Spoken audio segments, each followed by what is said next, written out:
मिट्टी को उपजाऊ बनाए रखने तथा फसल के उत्पादन को बढ़ाने में जैविक उर्वरक की अहम भूमिका है। जैविक उर्वरक में ह्यूमिक एसिड शीर्ष पर है। ह्यूमिक एसिड का नाम सुनते ही ऐसा लगता है जैसे यह कोई केमिकल या एसिड होगा जो हमारी फसल को नुकसान पहुंचाएगा, लेकिन ये जैविक है।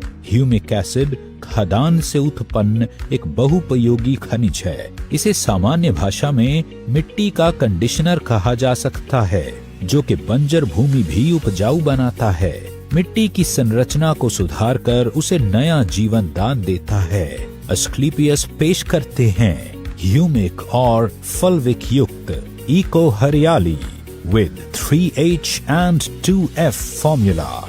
फसल का उत्पादन बढ़ाने के लिए हम जो फर्टिलाइजर्स और पेस्टिसाइड्स अपने खेतों में डालते हैं, उसका केवल 25 से 30% ही पौधे मिट्टी से प्राप्त कर पाते हैं। शेष मिट्टी में ही रह जाता है।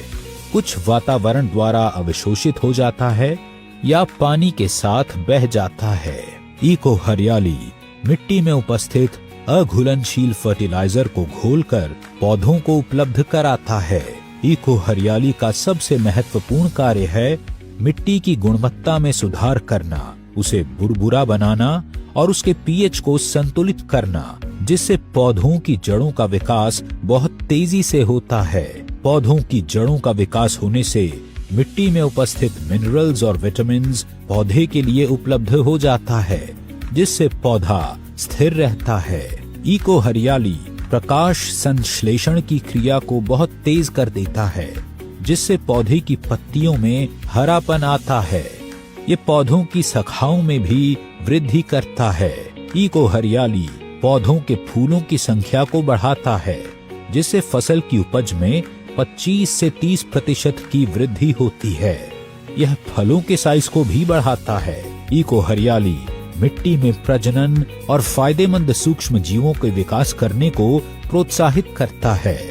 यह फसल रोग तथा फसल के हानिकारक कीटाणुओं से लड़ने में भी मदद करता है। इको हरियाली का उपयोग सभी प्रकार की फसलों पर किया जा सकता है। इको हरियाली का अन्य फर्टिलाइजर्स और पेस्टिसाइड्स के साथ मिलाकर भी उपयोग किया जा सकता है। आप इसे स्प्रे में या किसी फर्टिलाइजर के साथ मिलाकर भी बुरकाव कर सकते हैं। इको हरियाली का 2.5 ग्राम 1 लीटर पानी में घोल बनाकर स्प्रे करें या फिर 500 ग्राम 1 एकड़ की दर से मिट्टी या फर्टिलाइजर्स के साथ मिलाकर फसलों में बुरकाव करें। अधिक जानकारी के लिए हमारी वेबसाइट www.asclepiuswellness.com पर